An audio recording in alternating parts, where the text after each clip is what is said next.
Here at Pocono Raceway, we are joined by Crew Chief Steve Letarte with the number 88 National Guard Chevrolet team. Steve, this is the second victory of 2014 for Dale Jr. This is also the second victory, actually multiple wins for Dale Jr. since 2004. Talk a little bit about your strategy this season, your going away season, a lot of things going on with the team this year. Just talk a little bit about what it means to be sitting here at Pocono today with 2 wins this season with him. Well, I mean, it means the world to win races. That's why we all get into racing in the first place. You know, we talk a lot about the chase and points and, you know, all of those different things, and they're very important. But, you know, when you start as a little kid in racing, you learn that you want to win. That's why you do it. You know, racing is a very difficult sport. 500 seasons don't really exist like they do in stick and ball sports. So wins are usually fewer and farther between than in other sports. So you really appreciate them when they come. And today was a great day. We had a good car. Most of the day, I don't think we had the best car, but we were very efficient on pit road. I thought we had a pretty efficient pit strategy. Dale drove a great race, made very few mistakes. And then I think we had a little luck on our side at the end, but you have to put yourself in position to have that luck fall your way. So we've had some races fall the opposite that we thought we could have won, and this one probably fell our way from second, and we'll take it. This is also your second Pocono win. Your first came with Jeff Gordon here in June of 2007. Talk a little bit about that and what it means here at Pocono. Well, yeah, the first one was a rain-shortened race that kind of, we got a little lucky on that one, too. We had a good car, but it really fell our way that day. So this is a good race for a crew chief to, you know, kind of hang your hat on. There's a lot of strategy that goes into this. It's a very difficult racetrack to pass on and to get the advantage on pit road because everyone has the same idea. And with about 30 to go, we were actually very pleased with our position. We thought we had the best fuel and in second position, which was a good strategy for us. And then the caution started coming out, which made it a little more stressful. But in the end, it worked out our way. Okay, we'll take questions now. We'll start over here to our right with Mike. Mike Embry, USA Today. Steve, obviously a piece of paper played a big role in today's outcome. What are the dynamics of that at a track like this? Is it inevitable that Brad's engine would blow in 3, 5, 7 laps, or how do you look at that? Well, I think for Brad's engine, you have to probably call Doug Yates to get their opinion on it. Yeah, we have that information on what's too hot, how long we feel it will run there, what the calculated risk is at running at that temperature. You can look at the paper, was definitely hurting his motor, but helping a ton on the downforce. So it definitely was a big advantage as far as downforce goes to be the leader with paper on the grill. We had that at Daytona for the 500. So it was probably helping the handling, hurting the straightaways. And then they have to manage it as they see fit. And, you know, it says a lot about a race team that can manage that and talk about it and make a decision that ultimately perhaps cost them the race if we weren't able to get by them the other way. And I think it says a lot about Paul. I respect him tremendously in the garage. I think he manages the race very well and stays calm under pressure. And I think you saw that again today. In the end, you have to make it 400 miles. It's not a 395-mile race. And earlier in the race, we had paper on our grill and had to fall back. Luckily, the timing of that was about lap 5 or 6 of the race, so it didn't really affect the outcome. But it's a lot like the concrete last week. And when you have tire issues at places or whatever it may be, there's adversity thrown at everyone. And that's what makes racing one of the cool, true reality TVs left in the world is no one has any idea how it's really going to end up. Questions? Okay, we'll go here with Jim. Jim Utter, Charlotte Observer. In one of his interviews after the race, Dale Jr. said, "I'm having the best time of my life.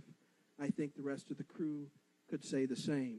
Is that an accurate assessment? And is there something more to it? There has to be something more to it than just winning 2 races, isn't it? Well, I mean, you have to ask Dale, I guess, why he made that statement. You know, I can't really speak for him. I know the race team. We're having a blast. We're having fun. We go to the racetrack expecting good results because of the momentum and the hard work and the race cars we've brought, you know, and that's a good problem to have high expectations. You know, you have to be very careful. They can become fragile very quick, and you have to manage them when they don't come your way. Finishing 43rd at Texas is a perfect example of, you know, you learn a lot more about your race team finishing 43rd at Texas than you ever will at winning Pocono. It's easy emotionally to win races. It's difficult to lose them.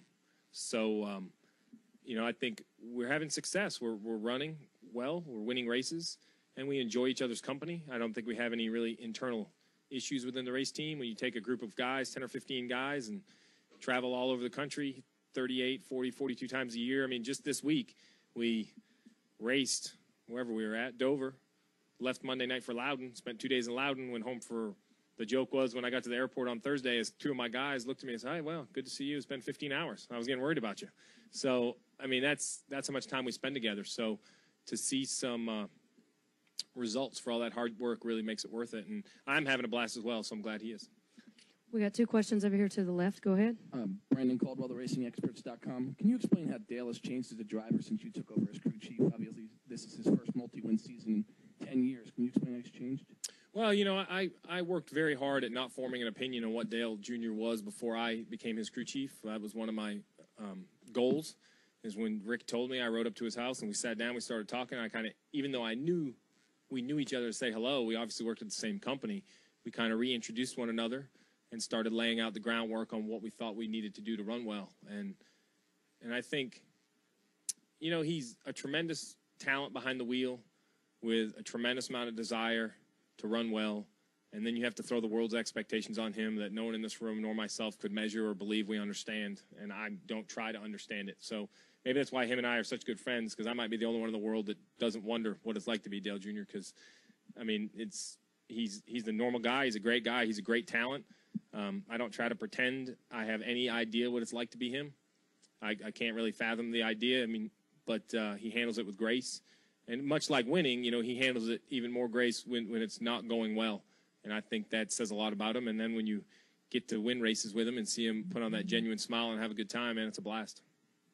Okay, go ahead with your question. Holly Golembeski, Drafting the Circuits. Steve, you guys are really in a groove this year, and you do have a lot of momentum. How hard is it going to be leaving this team at the end of 2014?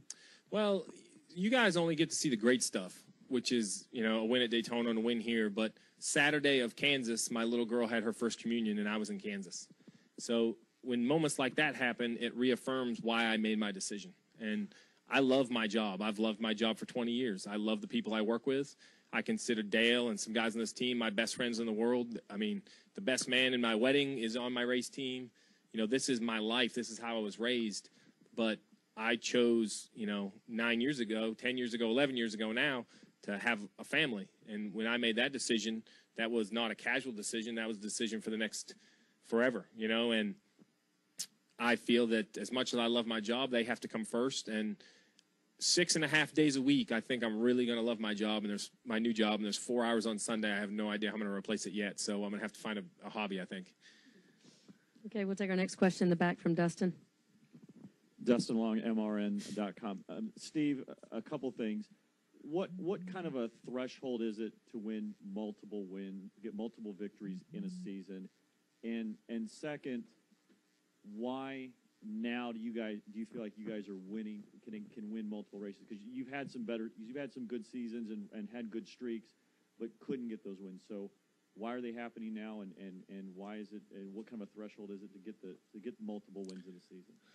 You know, I don't know if it can be measured. Racing is a very finicky sport, and it's the difference between first and fourth is almost immeasurable in most of these races. It's a moment in time during 400 miles that a talented crew chief might see, or a talented driver, but the normal fan or even the media has no idea that was the change of the outcome of the race. You know, they happen all the time. And I don't mean the big monumental ones. You know, it's the very simple ones that we as experts, you know, the crew chiefs and drivers in the sport, we see them. And sometimes the crew chiefs and drivers in the sport, we see them. And sometimes you get done with the race and you didn't see it. And you have to go back and review it and try to be better. So to answer that question is next to impossible, because, you know, your success on the racetrack has so much to do with everyone else's input, not your own, not your race team. If the 4-car has a better day today, I don't know if we outrun them on the racetrack. So we don't do anything different. We run the same race, make the same calls, drive the same laps, and run second to the 4-car. You know, those are the opportunities. I would say if we had, you know, an Aquafina bottle of more fuel at Las Vegas, Brad Keselowski doesn't win there. So it's so hard to measure how you win multiple races. And how you do it is you have consistent speed, consistent opportunity, and you have to kind of play the odds that if you deserve to win races long enough, surely some have to fall your way. And I think that's what happened today. And you see it the same with Jimmy Johnson. I know it feels great to share a building with Chad Knaus and seeing their success, and to know that our building has won the last 3 races says a lot about our group of guys. We've been testing last week with the 48 testing next week at Chicago. You know, we've been doing a lot. So I'm proud of that group, and I think they have as much to do with us breaking through to a multi-win season as anybody. Additional questions for Steve? All right, Steve, thank you very much. You're